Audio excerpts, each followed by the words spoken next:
Previously on Questlove Supreme with Johnny Marr. I'm going down this Nick Lowe rabbit hole. I'm about to interview Nick Lowe for QLS. I heard in some interview that you're a fan of his, and I was just wondering where you caught onto that scene. All musicians, certainly of a certain age, all regard Nick Lowe as a great man, a great musician. And when I said earlier, when I was talking to Questlove about I left school at 15 to be in a band with adults, that was to go to Nick Lowe's house and make demos for Elvis Costello's manager. That was the first recording studio I was ever in, and I think maybe he was even 14. Jake Riviera? Yeah, Jake Riviera called me one day when I came home from school. I was still in my school uniform. I thought it was one of my pals playing a prank. One of my other pals had sent in a tape of my band to Jake Riviera, and he liked it. For Stiff Records? Yeah. Nothing came of it, but it was a big experience for me because I'd never been in a recording studio, and I was in Nick Lowe's house. While we were there, Nick Lowe came back from an American tour. I didn't meet him, but I saw him. I saw his cowboy boots wobbling up the stairs up to his bedroom. Honestly, very, very unsteadily. And then heard a crash, and then no one saw him for a few days. But I then worked with him because her first single was produced by Nick Lowe, the first Pretenders single. And because I was a fan of Nick Lowe, when we went in the studio to do the only recording that I did with the Pretenders, we got Nick Lowe to produce it. So I eventually got to work with Nick Lowe on a couple of songs, and we did it in one take.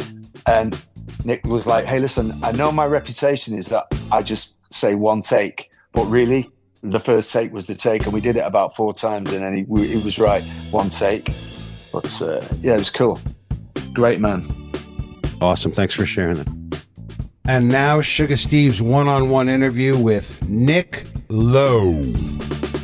Is the music too loud? So just as you were walking in, I was listening to one of the most incredible, simply insane 1978 I've ever seen. Live version, the power of So It Goes, Rockpile. It's a live performance. You have many nicknames.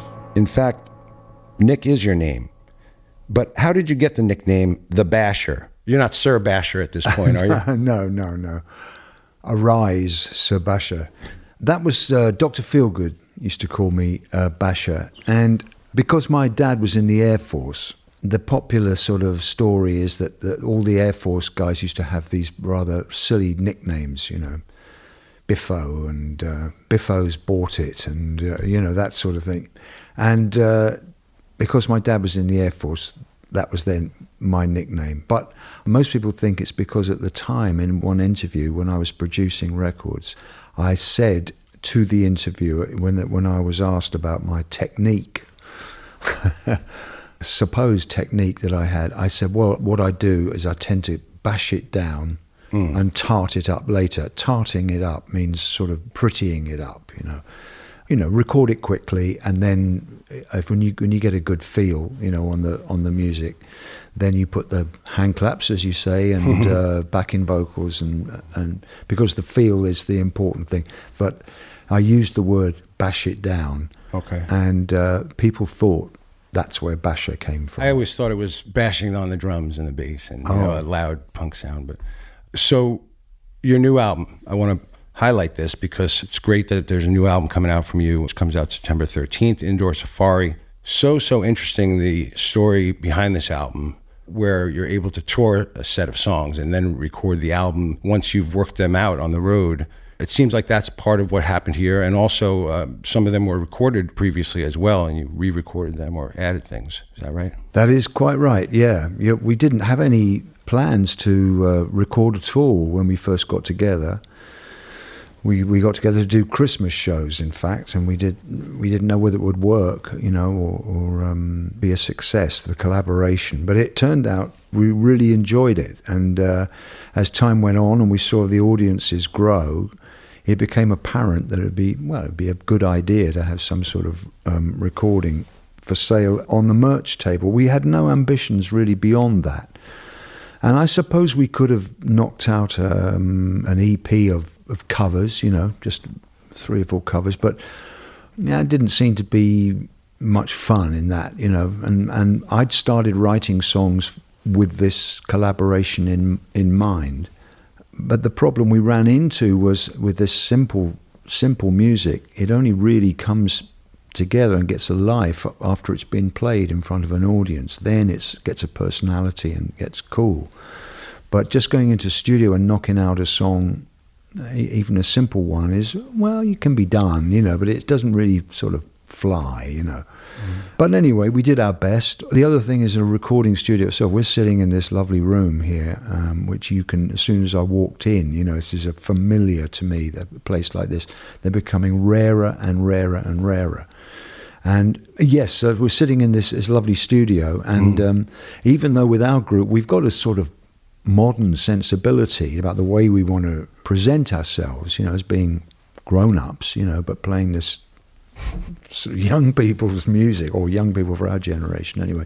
It's got a retro vehicle for these songs. And so that means you need a room like this really for us all to play live in, because it's not the sort of music you can do piecemeal, like most records that are made on computers now. The components are put down one at a time. And with this sort of music we do, it doesn't work like that. It doesn't sound any good. It's got to be played live, and you need a room like this. Well, unfortunately, most studios they've all gone like this, have all gone, and most pop music is made in little rooms with maybe two rooms, one with a computer in, and the other one with a kit of drums and some sort of keyboard. And that's fair enough, but that's how we made these records, because we'd have to book a studio in one of the cities we were visiting on our tour, because I live in London, they live in the United States, and we never knew what we were going to get. But we'd cram into the little room with the kit of drums in it and the synthesizer, and do our best to play these things. But so when Yep Rock suggested that we put these 3 4-track CDs that we put on the merch table, when they suggested that we made a compilation album, I could see the wisdom in that, but I really thought we should revisit the tunes, because they were good tunes, and I'm not prolific enough to be able to just throw them away, and come up with a brand spanking new bunch. So I thought we should re-record some of these things. So it's almost like we released the demos before the before the album. But how'd you end up making the whole thing sound so cohesive? It doesn't sound like it was recorded in various this or that. I'm so glad that you asked me that, Steve. That is down to the great Alex Hall, who is someone I have admired for a while. He's engineered and produced some of my favorite records. He's got a studio in Chicago, and he oversaw the re-recording, and plus the new tune. We did, 2 or 3 new tunes as well. It's down to him that he gave all these tracks that were recorded over 3 years this cohesive sound. Secret weapon, I assume, is those straitjackets for this record. I mean, man. There seems to be a real love affair between you and that band, a mutual admiration type thing. They do instrumental versions of your songs. You give them a little mini set in the middle of your live show to do their thing. It's an incredible match, really, musically and texturally. I've seen your show with them a number of times, and it puts me in a trance. Like, I get hypnotized watching them do their thing. They're like a machine, but they're human, and there's this preciseness to it all, but there's also this looseness to it all, which I assume is the best of, or exactly what you're looking for in a backing band. Yeah, I as I say, I didn't know it was going to work. It wasn't something I'd been, because I'd known them for a long time, before we started working together, and I always thought they were great, but I didn't know that this was going to happen. This strange thing where the two of us create a third element, It works so well because they're doing their thing, and then there you are sort of floating on top of it all with your vocal and your acoustic guitar, and it works. When we started, we had to start somewhere, of course, and when we did our first show, we played at First Avenue, that club in Minneapolis, and the club owners allowed us to rehearse there, for a couple of days before our first show in the club. which was very nice of them. And so we had to start somewhere, you know, and I'd already sent them a list of songs I thought could work, along with the Christmas songs we were doing, you know, some of my catalogue tunes. And bless their hearts, you know, they'd learnt up the records as best they could, although there are keyboards on a lot of my tunes, my early tunes. And they'd done the best to learn up the records, and that really lasted for about 20 minutes or something before we mutually agreed that we'll forget about that and just make it up ourselves, you know, and just do the song as if we were hearing it for the first time. And that's when it started getting in gear. It's a regular Nick Lowe album because all the songs are good. I've been leaning into Blue on Blue. You've been playing that as part of the live set as well. Trombone is my favorite. It's one of those songs where it's like, this dude just went and wrote a song called Trombone, you know. One of those things like, how did nobody think of that yet? Of course, there's no trombone in the song, or I believe there's two versions. Yeah. One with, one without.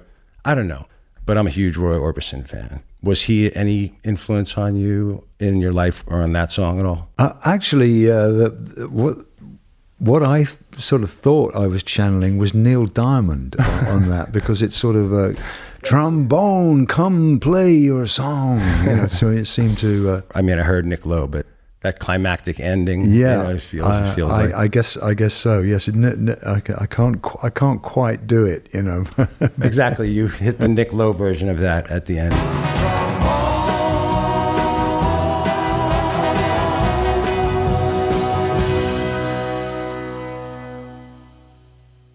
The first time I saw you or met you was at a David Letterman taping in 2008. I think it must have been a Thursday when a show does two shows. They were camera blocking or sound checking both music acts that they were going to have to record that day. And turns out one was the Roots and one was you. And you were probably promoting At My Age. I was on stage with the Roots, setting mics or whatever, and I look out to the audience. One person sitting in the audience, Nick Lowe. You know how a fan thinks, this is my chance, you know. So I walk out there and I mutter something completely incoherent about the Bay City Rollers and have no idea what you said, and I walked away. The second time I met you was at The Tonight Show in 2012, promoting This Old Magic. And you came into the Roots rehearsal room and you signed a few records for me, and I muttered something incoherent about the Bay City Rollers. More recently, backstage at a Costello show in 2023, last year, saw you backstage and muttered something incoherent to you about the Bay City Rollers. So I am a huge Bay City Rollers fan from back in the day, and you have this connection to them, and I want you to tell the story of Bay City Rollers, We Love You, and what that was all about. And then I have sort of a production follow-up question about all that. Oh, well, I hope this isn't going to sort of burst your bubble, you know, because I'm not a particular fan. Yes, you are. I know you are. I'm here to get you to admit it. That's what this is all about.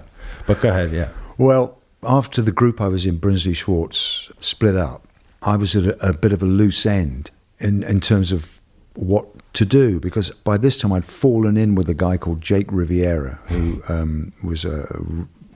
he managed another band that we were friends, the Brinsleys were friends with, and I started hanging out with Jake more and more, and I'd stay over, sleep on his couch, you know, in his slightly grubby flat in South Kensington, and we both could feel something was coming over the hill. You know, we knew that something was up. This is like 1976. Yeah, 75, maybe 75, 76. We could sort of feel it. And we had friends in New York as well who were feeling the same way. What it was this was the punk explosion, you know, which came from New York, really. I mean, London did something else with it, you know, but we could feel this change in the air. And Jake started managing me, and he couldn't really get anyone interested in me, so I could get a record deal. I was still with a United Artists then. That's the Brinsleys label. And I sort of had to get out of my contract with United Artists in order to do something else, go somewhere else. And I thought, what I should do is to make a really terrible record and say that this is the direction I want to go in, you know, so they say, we can't do that. So I came up with this idea of doing this fan record for the Bay City Rollers. I'm really sorry, Steve. I got to tell you this, man, because... I'm sorry what I have to tell you after this.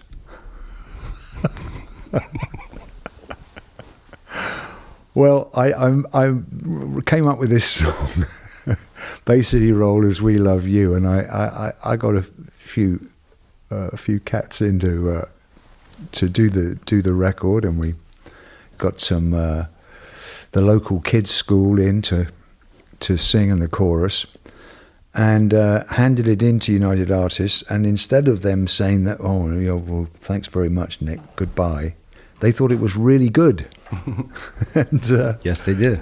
And so they wouldn't let me go. Allegedly, they released it in Japan, where the Bay City Rollers were really big, and it was quite a successful record. But I don't know how true that is. Okay, well, this was the first song you ever produced.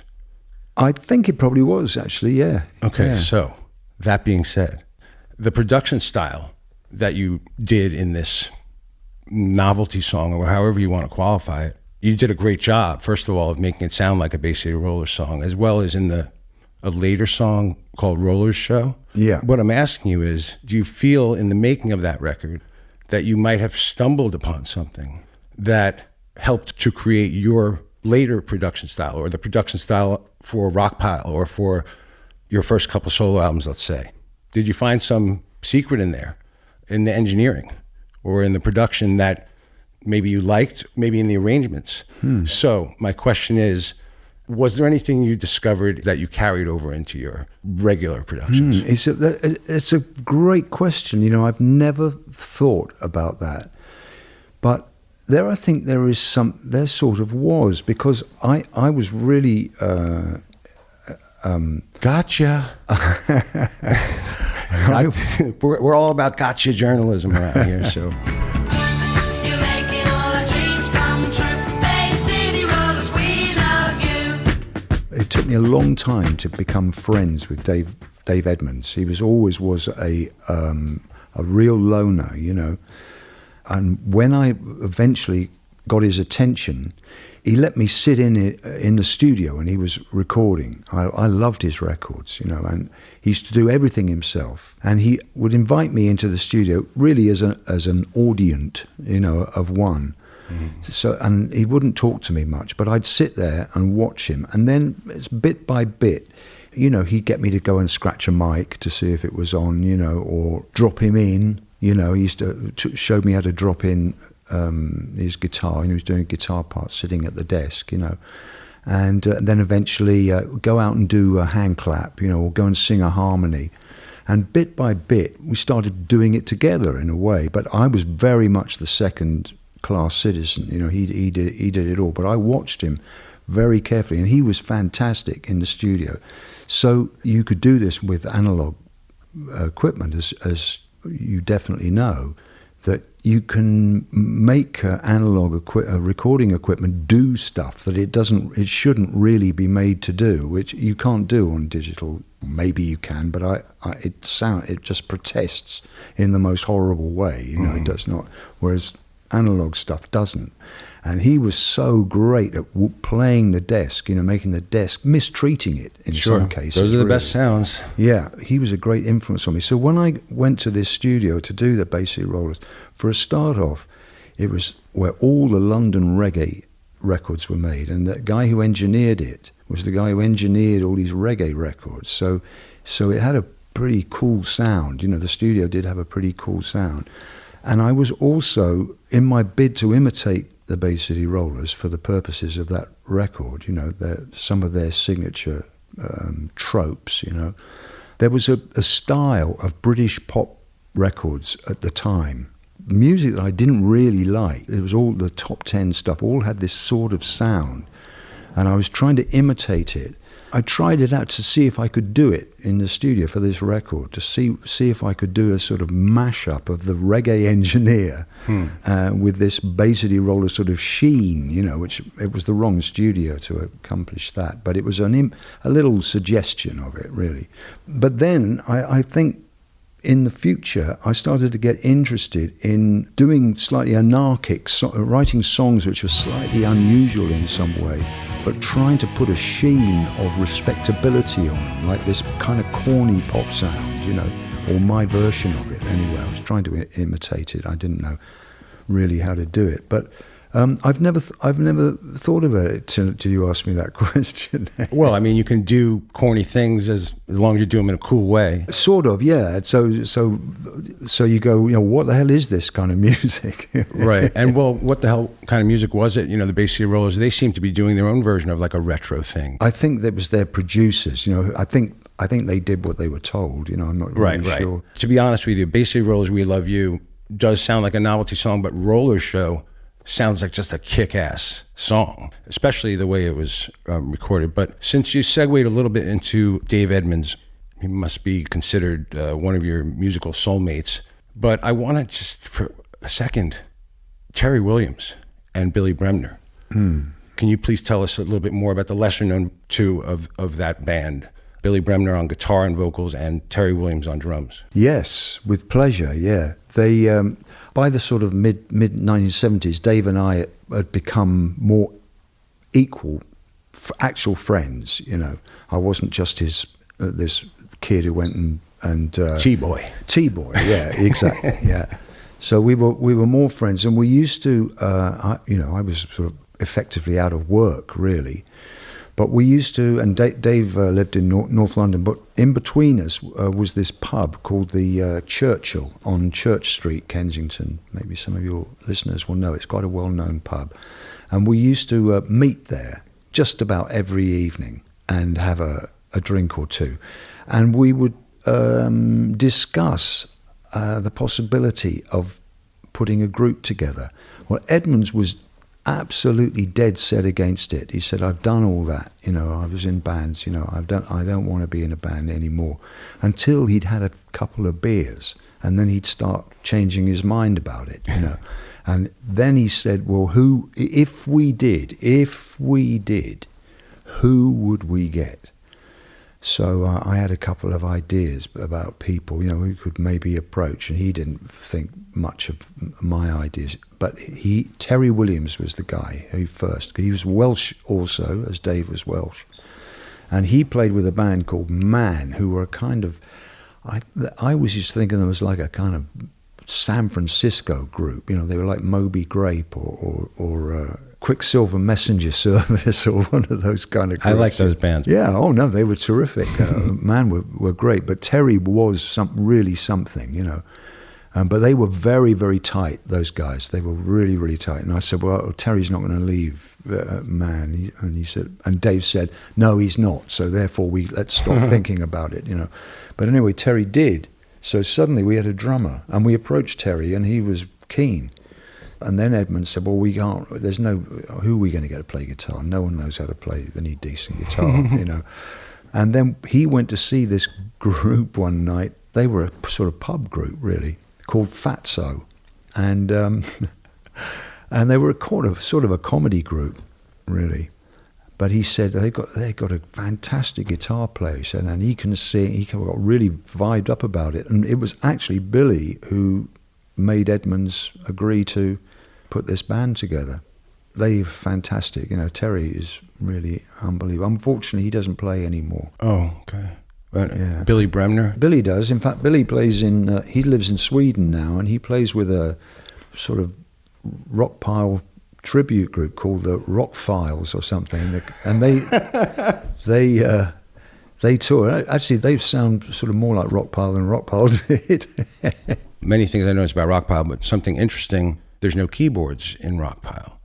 just like those straitjackets. And you see some obvious similarities between those two bands? I didn't, but I sort of do now. The precision of it all, and the looseness, like I said earlier, and the rock and rollness of it all.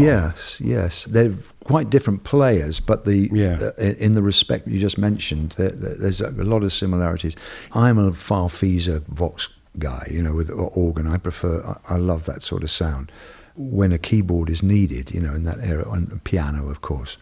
But I don't want to sound like a Luddite, I don't mind plugging in a synthesizer, and fiddling around until not for too long. There's something about just a guitar group and trying to imitate a keyboard, getting a part that it will imitate a keyboard, or suggest a keyboard part, that is more fun in a way, and it's quite liberating. I think Rockpile is vastly unheralded as a kick-ass band, as one of the great bands, because you guys locked in. It seems like you all knew exactly what to do to create what you were trying to create. How come you didn't just take up the guitar in the band? Billy Bremner's a lead guitarist. Yeah. So maybe you're not as facile as he is in that regard? Definitely. I can't play anything like that. No, I'm a strummer. I'm a pretty good strummer, but I am a strummer. Yeah, he was playing lead and rhythm all at the same time. Yeah, he's a really cracking guitar player. Yeah, it's just incredible. So behind the scenes of a lot of those records and Costello's records, I'm an engineer by trade. So please tell me about Roger Bakarian. He was fantastic. He was very sort of square guy. He was suddenly thrust into this quite manic, situation with this. Certainly with the bands that I was working with.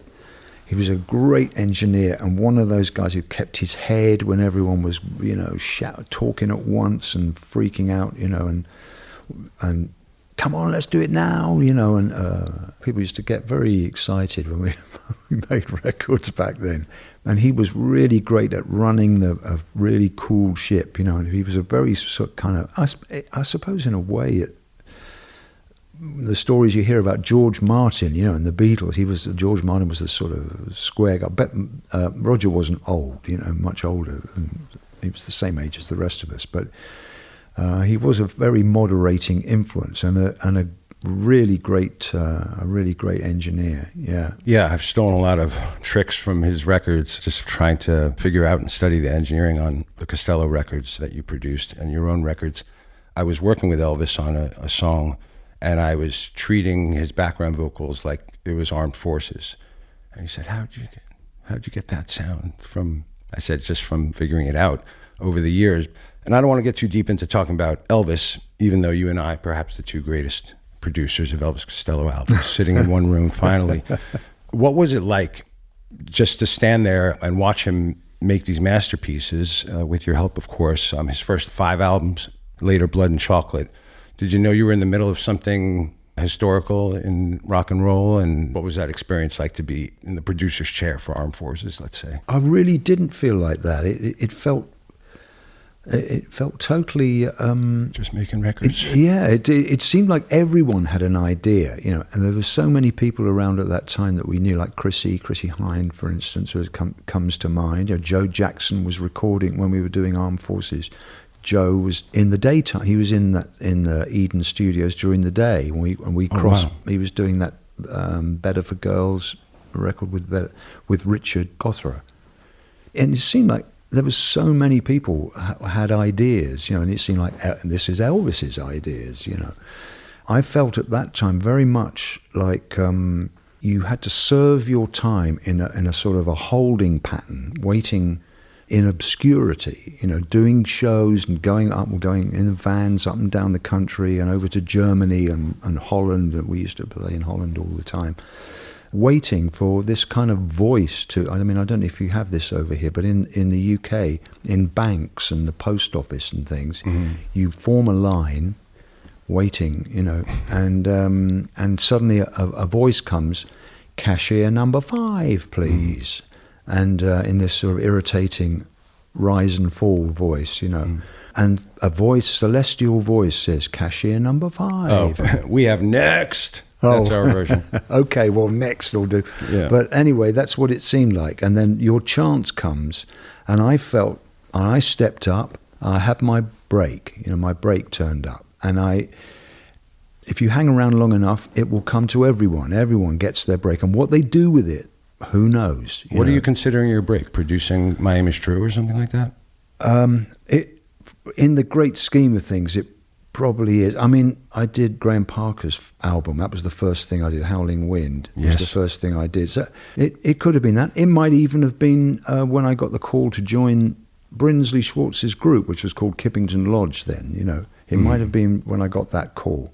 But we certainly did our paid our dues. You had seems like multiple breaks. Yeah, but the certainly I'd say Graham Parker. Graham Parker and the rumor Howlin' Wind, Between You and Me. Yes, a great cut, Incredible. a great cut, yes, and a terrific song. Yeah, soulful song. Yeah, Yeah, he's very soulful. And that's all that's left between you and me. Yeah, yeah, yeah. Say that's all that's left between you and me.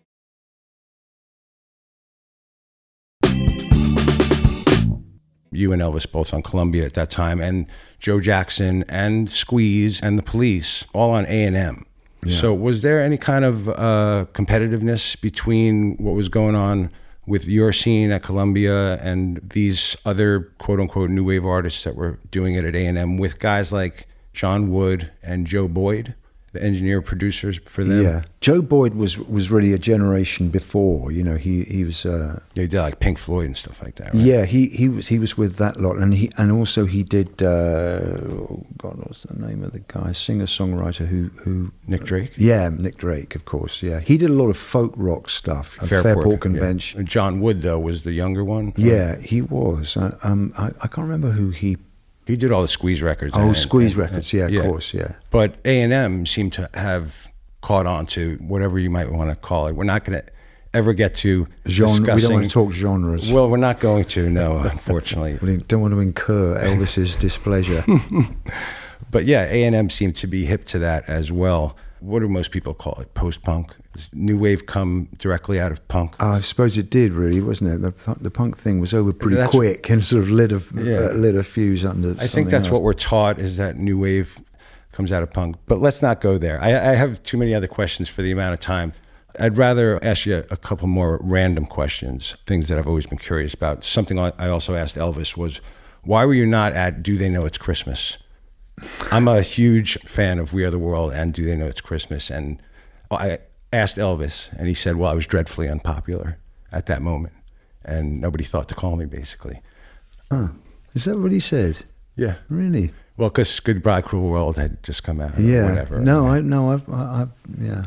And he also said, kind of a different scene, but seems like you should have been there. Were you called? No, not remotely. No, I never thought I would be, but because it's very kind of you to think that I might have had a call to go and do that, but I wasn't really. I've always had a bit of rightly or wrongly, I've always had a bit of an aversion to that. We're all brothers in music, sort of stuff. I'd rather put a check in the post, So what's your record collection like? Do you still have your records from your life? I do, yeah. I have, but my real good pals have all passed on, really, and so I used to have these great sort of dinner parties round at my house, sort of all male dinner parties. We used to sit around sort of listening to our own records and others besides. And because they're, because they're gone, that doesn't really happen anymore.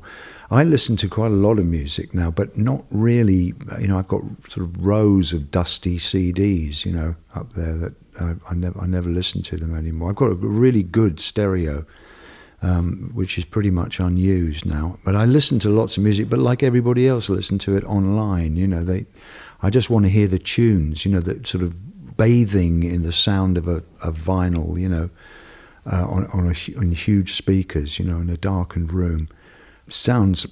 I wouldn't mind going round to somebody's house and having that experience, you know, for one off. But it's not something that if I want to hear a record, I think it's quite handy just to be able to press a couple of buttons and out it comes out of your car radio, you know, even if it's not super hi-fi. I just want to hear the tune, you know, and the lyric and yeah. Sounds like you need a turntable. How dare you? No, well, like I said, I have a record label and we're all analog, and so we do everything for the vinyl record at the end of the process. I have got vinyl, but in boxes in my cellar. Boxes and boxes of vinyl records, but I haven't got a vinyl player. Yeah. I just got a CD one when they came in, and that's all come to a grinding halt now. So I listen to music online. Really, I've painted a pretty desperate picture. Yeah, I'll get a truck and back it up to your dusty garage and take care of it. I love my label. I love my label, yeah. And my label's got high. For somebody who wrote a funny song called "I Love My Label," outside of Yep Rock, what was your favorite or least favorite experiences with different record labels over the years? Oh my gosh! Well, I think probably my least favorite was, or disappointing, was Parlophone, which was Kippington Lodge's label, which was the same label actually as appeared on the Beatles records, because they were on Parlophone as well, right, in the UK. So we were thrilled, you know, to be on Parlophone, but the deal, you know, that all those bands like us, there was hundreds, they had hundreds of bands that they signed. Well, the deal was pitiful, really, really pitiful, you know, like usury, really. So we started off on Parlophone, and after that we went to Liberty, which changed its name to United Artists. Right. From there, went to Stiff. From Stiff, I went to Radar in the UK, which is another independent label, and Columbia.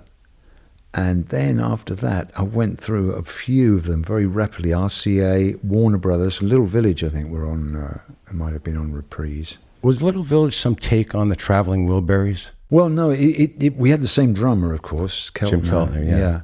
And it was a sort of not in the same league, let's face it, but in you know, it was a collection of faces, you know, sort of kind of second division faces. And so you didn't mention F-Beat and Demon. I've never known what those are. Are those labels? Yeah, they were run by Jake Riviera's labels, but Demon was essentially a reissue label. They'd buy up, you know, jazz and R&B records, you know, from the past. Were you on Columbia before Elvis, or was it simultaneous? No, I was on Columbia really because of Elvis. Elvis sort of said, if you sign me, you've got to sign Nick Lowe, you know, which is very nice of him. The Jake Riviera you keep mentioning, he was the co-founder of Stiff with somebody named Dave Robinson. Yes, yeah. And Dave Robinson was the producer for all the Brinsley Schwartz records, is that right? Yeah, yes. I can't remember him doing much producing, but he definitely sat in the room. And so those two guys started a record label called Stiff, and you were the in-house producer for that? Purely because I'd been in a recording studio more than the other two. Well, speaking of studios, so is Eden your sort of favorite home of all time with regards to your catalog? It was a super studio, but I love Pathway, you know, where we recorded a lot of, Aim is True, yeah. Aim is True. Mm. But a lot of other records, I think Sultans of Swing was recorded in there. Wow. Maybe even Roxanne, The Police. For a while, everybody recorded in there. I love the sound of Breaking Glass. I recorded in there. Whole Wide World, A New Rose, you know, the Damn's album. Mm. And it was a tiny, tiny, tiny little room, but it just had this fantastic sound. It was freezing cold in the winter and baking hot in the summer. So you wanted to get the job done pretty as quick as you could because you could get out of there, but it sounded fantastic. Can you please tell us the story of Curtis Steiger and the Bodyguard soundtrack? What's so funny about peace, love, and understanding? Oh, what's so funny about peace, love, and One of your most famous compositions, What's So Funny About Peace, Love, and Understanding, was covered and recorded by an artist named Curtis Steiger. And one way or another, for one reason or another, that song ended up on the Bodyguard soundtrack, a soundtrack which sold 5 bazillion copies back before streaming music, when people had to buy hard copies of things. And just the appearance of your composition, even though you weren't the one performing it, gave you some outrageous royalty check that bailed you out at a rough time and helped you continue on. Yeah, I can certainly tell you that. I thought you were referring to something else, actually. Tell me the story. I don't know. I'd have to tell you when the mics are off, man. Okay, fair enough. No, well, I'm asking you about the one that's more well known. I'll tell you with pleasure about Curtis, and this is what Curtis told me anyway. He was on Arista. There you go. Yeah, right. That's the label that the album came out on. Yeah, exactly. And anyway, he was told by who was the head of Arista? I can't remember his name. Clive Davis. Clive Davis, indeed. Clive Davis called Curtis in. They didn't kind of know, or he didn't know quite what direction to go in. He'd had a few hits, but he was looking for a change. And Clive told him about this movie that they were planning to do, starring Whitney Houston and Kevin Costner, and said what you could start by doing is submitting some songs for this movie, because we've got high hopes for it. And Curtis said that he went in. He had a few tunes. He went in there into the studio, and they put down these tunes that he had.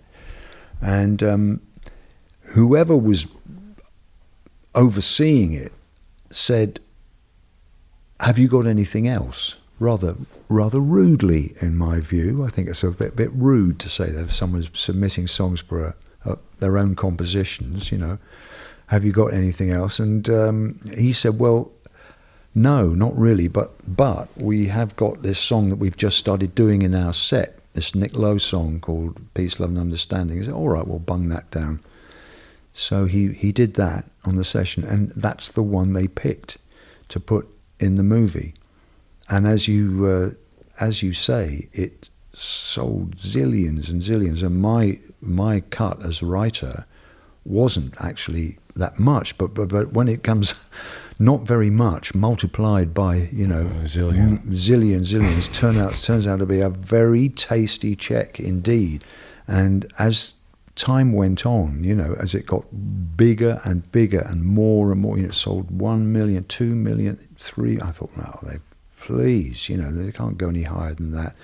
It was going 8, 9, 10, it was going through the roof. And so eventually, when it got up to about 8 or 9 million copies sold, I thought, well, I think I ought to extend the hand of friendship to this guy, So I got in touch with him and said, Curtis, I've got to say thanks ever so much. Couldn't have come at a better time. And we became friends as a result of it. I know what you told him. Here's what's so funny about these. But anyway, I did say, Curtis, I'm sorry that they picked my tune, and I do hope that you got some kind of something out of it, And he said to me, he didn't tell me what it was, but he said, "Don't worry, I was very well taken care of." So. What that, I never probed him further than that. Right. But that could be just a front end thing and no back end, and who knows what it was. He tells me he's very happy. I'm happy for him. I'm super happy for him. I can sleep at night. And that wasn't like the single or even like a big part of the movie. Just or imagine like the guy who wrote the B-side of the single, which also went on the album, an English guy called Adrian someone or other, who was in a band, sort of heavy metal band in the 60s called The Gun. And he wrote, so he had my cut, plus he had the B-side of Whitney's, can you imagine that? I've never heard. Dolly Parton was making the money from that, from the A-side. From the A-side, but nonetheless, there was the A-side had a B-side on it, so he got a double bubble, really. There was no second single from the Bodyguard soundtrack that you could have been the B-side on? No, sadly not. Well, it just goes to show you, what could happen with some song you wrote a long time ago. You had written that song. Yeah, early 70s, yeah. Yeah, early 70s. So that's good. My one last question to you. Thank you. Pinker and Prouder Than Previous. I think it's my favorite, perhaps outside of one or two others. But That's great that you think that. Yeah. well, do you think that is my question? I was trying to record in a way that I couldn't persuade anyone was a good idea. I wanted to do this sort of lo-fi kind of thing. I couldn't get anyone to sort of help me with it, So in some respects it worked, but I was groping my way to something that I got better at a little later on. Recording live in the Yes, Because yes, this is and- kind of blood and chocolatey. I persuaded Elvis to have a go at doing that sort of thing on Blood and Chocolate. Yeah. Well, that came first though, and then this was after that. by a I little think bit. you're probably right. Yeah. Yeah, I don't know. This one, maybe it's just how soon after I discovered your music that I came across this. Maybe this was the first one that had come out since I had become a fan or that kind of thing. I'm really pleased that you think that. This is not considered one of your masterpieces? I don't consider any of them to be masterpieces. All right, well, a Nick Lowe masterpiece. But, I think that there are moments on that record, yeah. I think there are moments on it, yeah. You're My Wildest Dream, one of my favorite songs by you. Crying in My Sleep, maybe my second favorite song by you. And Big Hair. Oh, yeah, Big Hair. In closing, September 13th is the release date for, I was about to say Indoor Fireworks, Indoor Safari on Yep Rock Records by the incredible Nick Lowe. So pleased and blessed to have you here today and to be able to spread the gospel of you as an artist and your catalog as an incredible discography. That's very kind of you, man. Thank you. Thank you so much to everybody involved in putting this together from Yep Rock and from the QLS side. I am Sugar Steve, and we will see you on the next go-around. Thank you, Nick. Thank you, Steve. New. Because the stuff we do is simple. Wave. It comes out as rock and roll. Cool, thank you. Thank you very much. There's no way you can write an up-tempo beat item New. with 3 chords and it doesn't come out as rock and roll. And foremost in my curiousness. That was a lovely and flattering introduction, by the way, and I like my curiousness. Can everyone remember the arrangement of it, all right? Do I sound confused? It's the intro, you do however many bars it is, it's bang, bang, bang, bang, bang, bang, bang, bang, bang, bang, bang, bang, bang, bang, bang, bang, bang, bang, bang. Thank you, Nick. About as many as that. Thank you, Nick. Thank you, Nick. Thank you, Nick. Thank you, Nick. Thank you, Nick. Thank you, Nick. Thank you, Nick. Thank you, Nick. Thank you, Nick. Thank you, Nick. One day, you tell me what genre you're Well, thanks ever so much, Steve. Thank you. I appreciate it. Very, you said some extremely nice things. I'll take all those I'm blushing. Never mind, try it again. All right, we'll give it one more bash. If it doesn't work, then... Quincy Jones told us on Questlove Supreme that it's what you take out of the mix that will define the song. Less can not only be more, it can be much more. However,